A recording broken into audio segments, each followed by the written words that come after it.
नमस्कार। आप देख रहे हैं किसान सेवा चैनल। मैं हूं आपका दोस्त राकेश मौर्य और आज कृषि विज्ञान केंद्र बैतूल में पहुंचा हूं। और कृषि विज्ञान केंद्र बैतूल किस तरीके से किसानों की मदद करने के लिए अपनी सेवाएं उपलब्ध कराता है, इस विषय पर ये जानकारी होगी आपके लिए। जानकारियों पर हम आगे बढ़ें उससे पहले आप सभी से एक निवेदन है कि आप अपना मनपसंद चैनल किसान सेवा आप ही के लिए है ये चैनल, तो इस पर सबसे पहले तो आप सब्सक्राइब कीजिए इसको, ताकि हमारे वीडियो आप तक पहुंच जाएं। सब्सक्राइब बटन दबाएंगे तो एक बेल आइकॉन को भी प्रेस कीजिएगा, तो आप जुड़ जाते हैं हमारे से। अब इसके बाद में चैनल को दूसरे किसान भाइयों तक आप शेयर कीजिएगा। शेयर क्यों? क्योंकि दूसरे किसान भाइयों तक भी इस वीडियो को पहुंचाना है।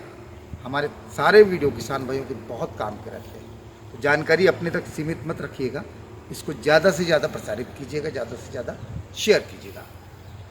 कमेंट बॉक्स में आप अपने कमेंट लिख सकते हैं, ये वीडियो आपको कैसा लगा, या कुछ और सुधार की उम्मीद है, या नई जानकारियाँ आप चाहते हैं, तो हमारे कमेंट बॉक्स में आप आकर कमेंट करें। और इतना सब कुछ आप कर लेते हैं तो हमें उत्साह मिलता है आपके लिए और अच्छा काम करने में। चलिए शुरू करते हैं आज का वीडियो। नमस्कार किसान भाइयों, आप देख रहे हैं किसान सेवा चैनल। और किसान सेवा चैनल आपके लिए अलग अलग विषयों पर जानकारी लेके आता है, खासकर खेती बाड़ी से जुड़ी हुई। और आज के वीडियो में हमारे साथ हैं कृषि विज्ञान केंद्र बैतूल के समन्वयक वरिष्ठ वैज्ञानिक श्री विजय कुमार वर्मा जी। सर नमस्कार। नमस्कार। सर, आज के वीडियो में हम किसान भाइयों से, वैसे तो हमेशा हम बात करते हैं कि कौन सी फसल में कब कौन कौन सी अनुशंसाएँ होती है आपकी, और समसामयिक विषयों पर आप लगातार जानकारियाँ देते रहते हैं। आज इस वीडियो में हम जानना चाहेंगे कि बहुत सारे किसान भाइयों को अभी भी शायद उनकी नॉलेज नहीं है, उनकी जानकारी नहीं है कि कृषि विज्ञान केंद्र किस तरीके से किसानों की मददगार के रूप में खड़ा होता है, किस प्रकार से उनकी मदद करता है। देखिए, कृषि विज्ञान केंद्र की जो स्थापना भारत सरकार ने की थी वो केवल किसानों के लिए ही की थी। मतलब ये जो संस्था है वो किसानों के लिए है और किसानों के लिए ही संचालित हो रही है जी। इसके 4 मुख्य उद्देश्य हैं। पहला प्रशिक्षण, दूसरा प्रदर्शन, और एक होता है ऑन फार्म प्रदर्शन, ट्रायल, ऑन फार्म ट्रायल जी। तो ये 3 उद्देश्य हो गए। और चौथा उद्देश्य हमारा जो होता है वो ये होता है कि जो हमारे कृषि उद्यानिकी और पशुपालन के जो हमारे फील्ड लेवल के वर्कर हैं उनका भी प्रशिक्षण समय समय पर हम कृषि विज्ञान केंद्र में करवाते रहें, ताकि नई तकनीक से वो लोग भी जानकार रहें और फिर उनके माध्यम से वो बातें किसानों तक पहुंचे जी। अब जैसा आप ये पीछे देख रहे हैं, हमने यहाँ फसल प्रदर्शन लगाया है जी। तो कृषि विज्ञान केंद्र जो फसल प्रदर्शन यहाँ लगाता है, तो इसमें क्या है, अभी जो रबी का हमारा फसल प्रदर्शन है उसमें चना, अलसी, गेहूँ, ये 3 फसलों पर हम लोगों ने लगभग हर फसल की 12-12 जातियों को यहाँ पर लगाया हुआ है। और उसका मुख्य उद्देश्य ये है कि इसमें से कौन कौन सी जाति हमारे बैतूल जिले के लिए उपयुक्त हैं, हमारे यहाँ की जलवायु में, हमारे यहाँ की कंडीशन में अच्छा उत्पादन दे सकती हैं, उसका अध्ययन हम करते हैं यहाँ पर। उसी प्रकार से जो तकनीक अन्य अनुसंधान केंद्रों से हमारे पास आती है उसको हम कृषक प्रक्षेत्रों पर ट्रायल के रूप में लेते हैं। अच्छा, किसानों के खेत में लगवाते हैं? किसान के खेत में लेते हैं। वैज्ञानिक की देखरेख में वो काम होता है, उसको कहते हैं ऑन फार्म ट्रायल जी। तो ये किसानों को, हम जो भी तकनीक आएगी, बाहर की तकनीक है, उसको किसानों के खेत में किसानों की उपस्थिति में और वैज्ञानिकों की उपस्थिति में करते हैं। ये मुख्य कार्य कृषि विज्ञान केंद्र को दिया गया। उसके बाद एक और मुख्य कार्य है जो कृषि विज्ञान केंद्र का है, वो है बीज उत्पादन जी। अब जैसा कि आप यहाँ पर देखते हैं कि कृषि विज्ञान केंद्र में हम लोग बीज उत्पादन का कार्यक्रम भी करते हैं। अभी जो पीछे आप देख रहे हैं तुअर का बीज उत्पादन का कार्यक्रम चल रहा है, उधर चने का बीज उत्पादन काम चल रहा है। उसमें हम लोग यहाँ पर JG 52 और जाति 92, 18 जाति का बीज उत्पादन इस बार कर रहे हैं। ऐसे कार्य भी कृषि विज्ञान केंद्र करता है। उसके बाद नए नए जो उपकरण हैं कृषि से संबंधित उनका प्रदर्शन, किसानों को उनको दिखाना और उनके बारे में जानकारी किसानों को देना। विभिन्न प्रकार के प्रशिक्षण, इसमें कृषि से संबंधित, पशुपालन से संबंधित, उद्यान से संबंधित, ये सभी प्रशिक्षण भी यहाँ आयोजित किए जाते हैं, समय समय पर आयोजित होते हैं। उसकी सूचना हम हमारे किसान भाइयों को देते हैं। जो भी इंटरेस्टेड किसान होते हैं वो उन प्रशिक्षणों में भाग लेते हैं और नई जानकारियाँ जो भी होती हैं उनको हम किसानों तक प्रशिक्षण के माध्यम से पहुंचाते हैं। कुछ नई जो आपकी उपलब्धि रही है कि किसी नई चीज़ के बारे में, जैसे मैंने बीच में पढ़ा था कि गडमल की दाल जो है, इसके विषय पे आपके कृषि विज्ञान केंद्र द्वारा कुछ प्रयास किए गए हैं, उसमें बात किस स्तर तक पहुंची? देखिए, अभी एक ऐसी फसल थी जो कि हमारे दामजीपुरा मोटा क्षेत्र में ही उगाई जाती थी। गडमल हमारे किसान भाइयों ने उसको नाम दिया हुआ है। हाँ। और वो उड़द के जैसी है जी, परंतु उड़द से अलग है जी। तो इसकी जानकारी जब कृषि विज्ञान केंद्र को मिली तो हम लोगों ने उस पर काम करना शुरू किया और बड़ी खुशी की बात है जी कि इस काम को हमारा जो भारतीय कृषि अनुसंधान परिषद है ICAR ने उसको टेकअप किया और एक नई फसल इजाद हुई है जो बैतूल जिले से मिलेगी, एक नई दलहन फसल। जी। ये उड़द जैसी दिखती है पर उड़द से अलग है। अच्छा। और अब ये एक नई फसल के रूप में बहुत जल्द पूरे देश में फैलेगी। उसका बीजोत्पादन कार्यक्रम भी यहाँ पर हम कर रहे हैं और इसका कार्यक्रम पूरा दिल्ली में भी अनुसंधान काम चल रहा है। तो ये एक बैतूल के लिए बड़ी खुशी की बात है। ये हमारे आदिवासी इसको उगाते थे और केवल खाने के लिए उपयोग करते थे। जी। और वो जानकारी केवल उन्हीं तक थी।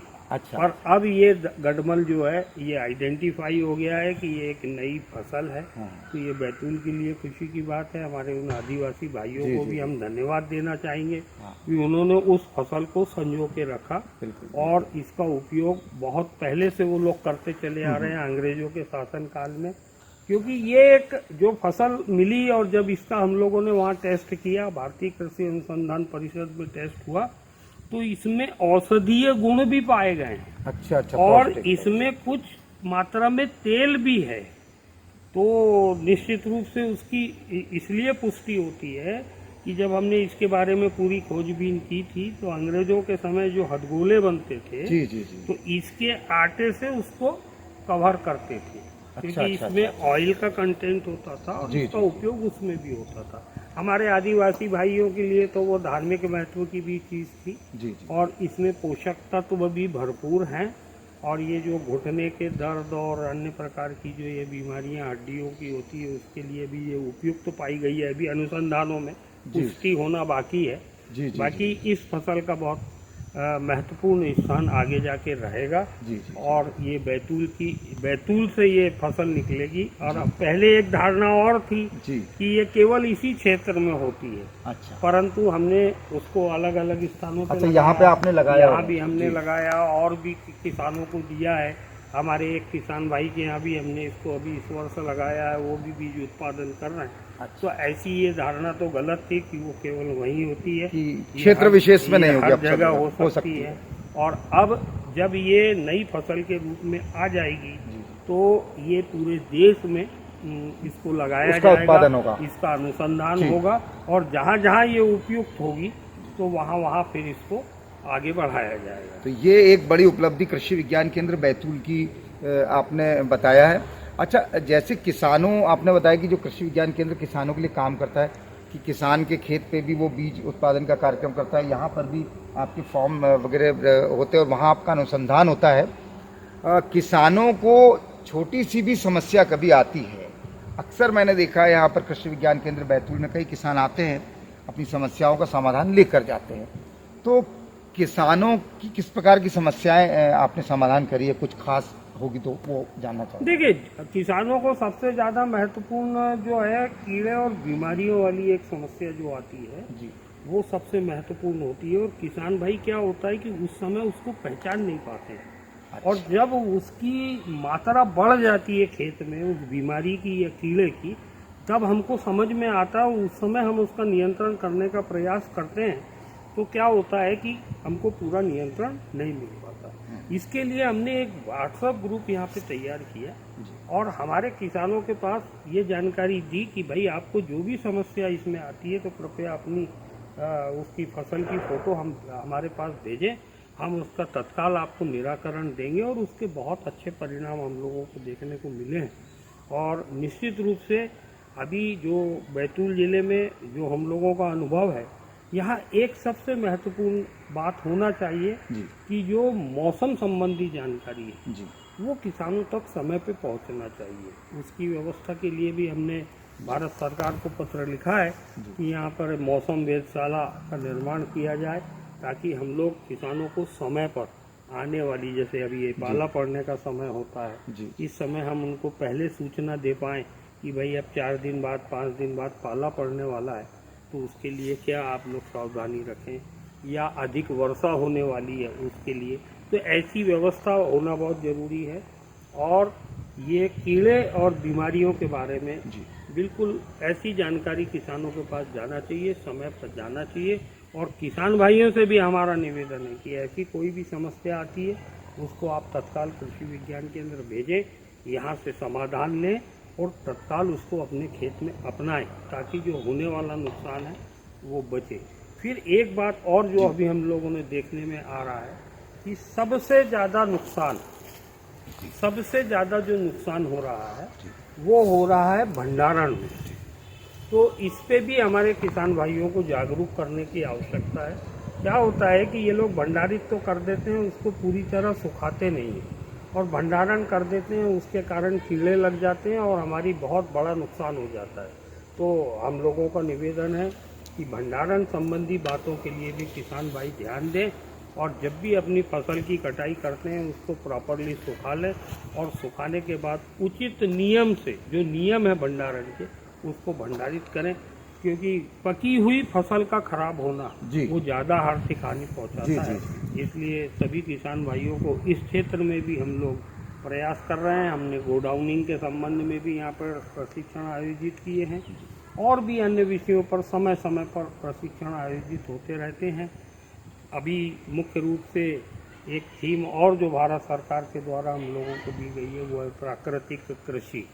तो प्राकृतिक कृषि का भी हमने यहाँ पर एक केंद्र बना दिया है और प्राकृतिक कृषि पर हम लोग लगातार प्रशिक्षण आयोजित कर रहे हैं, ताकि हमारे किसान भाई प्राकृतिक कृषि की ओर आकर्षित हों, प्राकृतिक कृषि को अपनाएं और उसका जो उत्पादन है वो अपने घर में उपयोग करें। क्योंकि अभी जो सबसे बड़ी समस्या है कि जो रासायनिक खेती हो रही है उससे हमारे स्वास्थ्य पर प्रतिकूल प्रभाव पड़ रहा है। तो यहाँ उसका उद्देश्य यही है कि आप प्राकृतिक कृषि को अपनाएं, भले छोटे से क्षेत्र में अपनाएं, उसका जो भी उत्पादन निकले वो अपने भोजन में उसको परिवर्तित करें, कम से कम अपने परिवार को सुरक्षित करें।